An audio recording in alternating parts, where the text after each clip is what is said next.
Baik, kali ini saya akan mempresentasikan tentang analisis kebangkrutan perusahaan PT Buyung Putra Sembada. Sebelumnya, perkenalkan nama saya Dina Ambarwati dengan NIM 731141925 dari Rombel Manajemen SDMB 2019. Yang pertama, kita akan membahas tentang profil perusahaan. PT Buyung Putra Sembada Tbk merupakan perusahaan yang berbasis di Indonesia yang utamanya bergerak dalam bidang produksi dan grosir produk beras. Perusahaan memasarkan dan menjual beras di bawah merek Topikoki, Limas, BPS, dan Belida. PT Buyung Putra Sembada bergerak dalam bidang pengolahan dan distribusi beras bermerek premium. Perusahaan didirikan di Jakarta pada tanggal 6 September 2003 dengan tujuan pendirian perusahaan yaitu sebagai bentuk pengembangan usaha dari toko Buyung Palembang untuk mendistribusikan beras Topikoki di Jakarta.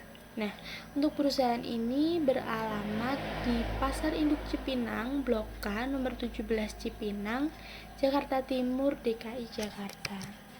Selanjutnya, berikut ini ada analisis multivariate untuk perusahaan go public.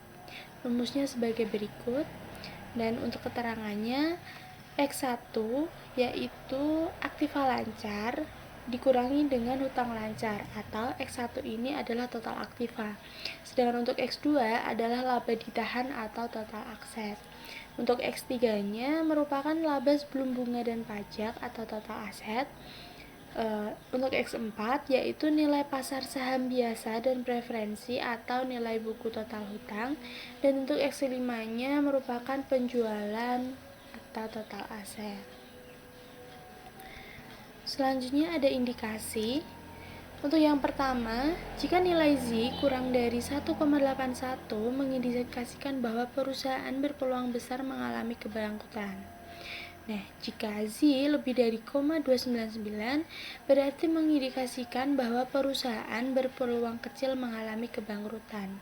Dan untuk yang ketiga, jika Z lebih dari 1,81 tetapi Z juga kurang dari 2,99 berarti kondisi perusahaan berada dalam area ambigu atau biasa disebut dalam gray area.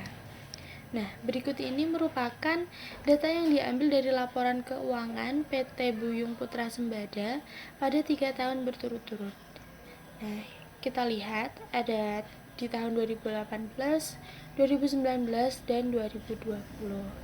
Untuk hutang lancarnya sebagai berikut, kita bisa lihat dari 2018 ke 2019, aktiva lancarnya mengalami kenaikan dari tahun ke tahunnya, baik dari tahun 2018 ke 19, 2019 ke 2020. Nah, tetapi untuk hutang lancarnya itu mengalami kenaikan pula dari 2018 ke 2019, dan dari 2019 ke 2020 justru mengalami penurunan. Untuk total aktivanya sama, mengalami kenaikan dari tahun 2018 ke 2019-nya, dan untuk tahun 2019 ke 2020 mengalami penurunan. Begitu juga untuk laba ditahan dan yang lainnya. Nah, ini ada nilai preferensi sahamnya.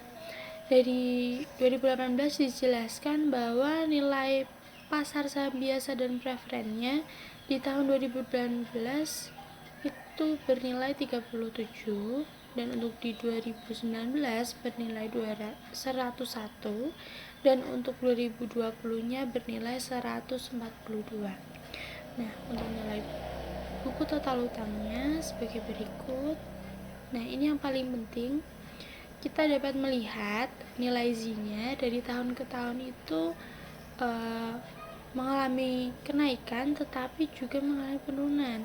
Untuk dari 2018 ke 2019 itu mengalami kenaikan yang sangat signifikan, tetapi dari 2019 ke 2020 itu mengalami penurunan yang sangat drastis pula.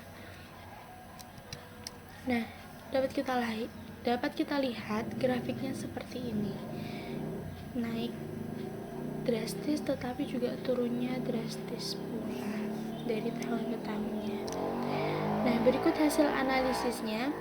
Berdasarkan hasil hitungan koefisien Z-score untuk perusahaan manufaktur PT Buyung Putra Sembada, pada tabel-tabel dapat diketahui bahwa pada tahun 2018 kondisi keuangan perusahaan berada dalam kategori bangkrut dengan Z-score 1,78. Berarti kondisi ini Z-score-nya kurang dari 1,81. Oleh karena itu bisa disebut dalam kategori bangkrut. Nah, pada tahun 2018 dan seterusnya sampai ke 2019, kondisi perusahaan mengalami kenaikan dengan Z-score yang awalnya 1,78 menjadi 1,89. Namun di Z-score ini dalam kategori ambigu atau dalam gray area seperti itu. Dan untuk 2020 mengalami penurunan, yaitu kondisi skornya menjadi 1,71 dan berpotensi mengalami kebangkrutan. Dari ketiga skor tersebut dapat kita simpulkan bahwa perusahaan mengalami kondisi yang tidak sehat. Hal itu terjadi karena faktor pandemi di tahun 2019. Pada tahun itu perusahaan bisa survive ya, dari tahun 2018 ke 19 perusahaan dapat dikatakan bisa survive karena Z-score-nya naik begitu signifikan dilihat dari skornya tadi, tetapi untuk tahun 2019 ke 2020-nya mengalami penurunan yang sangat drastis pula seperti itu. Nah, berikut ada kesimpulannya. Jadi PT Buyung Putra Sembada pada tahun 2018 sampai 2019 menunjukkan bahwa kinerja perusahaan sangat baik karena tadi Z-score-nya naik sangat signifikan dikarenakan tiap tahunnya mengalami kenaikan. Dari kelima indikator yang paling berpengaruh adalah X3 dan X4, yang mana laba dan nilai pasar saham selalu naik setiap tahunnya. Nah, untuk PT Buyung Putra Sembada, Z-score-nya pada tahun 2018 menunjukkan dalam kategori kebangkrutan, tetapi di tahun 2019 mengalami kenaikan yang sangat signifikan, namun masih berada dalam kategori gray area atau masih ambigu. Pada kondisi ini, ada kemungkinan perusahaan mengalami kebangkrutan atau tidak, jadi masih diambang aman tidak aman seperti itu. Nah, tinggal bagaimana pihak manajemen perusahaan dapat segera mengambil tindakan untuk segera mengatasi masalah yang dihadapi. Tetapi pada tahun 2019 ke 2020 mengalami penurunan yang sangat signifikan pula karena adanya pandemi COVID yang mengakibatkan lumpuhnya perekonomian dunia. Jadi karena adanya pandemi ini, kegiatan perekonomian dari perusahaan ini terbatas atau bahkan bisa dikatakan lumpuh. Distribusi beras tidak bisa, pasar banyak yang lockdown, banyak yang tutup seperti itu. Jadi pemasukan untuk perusahaan ini pun juga berkurang sangat drastis. Ada saran bagi investor tetap harus memperhatikan kondisi keuangan perusahaan secara keseluruhan, tidak semata-mata mengandalkan indikator-indikator kinerja keuangan dalam analisis pengambilan keputusan untuk pembelian saham perusahaan PT Buyung Putra Sembada. Investor harus juga mencermati faktor-faktor lain, misalnya pola penggerakan harga saham hoki, kondisi makroekonomi atau kurs rupiahnya, suku bunga dan inflasinya, dan juga harus memperhatikan bursa saham global. Indikator-indikator keuangan tersebut hanya sebatas bisa menentukan kemungkinan perusahaan akan bangkrut atau sehat, belum mencerminkan kinerja keuangan yang maksimal. Jadi bagi investor jika ingin membeli saham dari hoki ini sebaiknya memperhatikan secara keseluruhannya, tidak hanya dari beberapa indikator yang telah dijelaskan tadi. Seperti itu. Nah, bagi pihak perusahaan harus memperhatikan besarnya rasio, baik rasio modal kerja, rasio laba ditahan, rasio EBIT, rasio nilai pasar modal, dan rasio penjualan.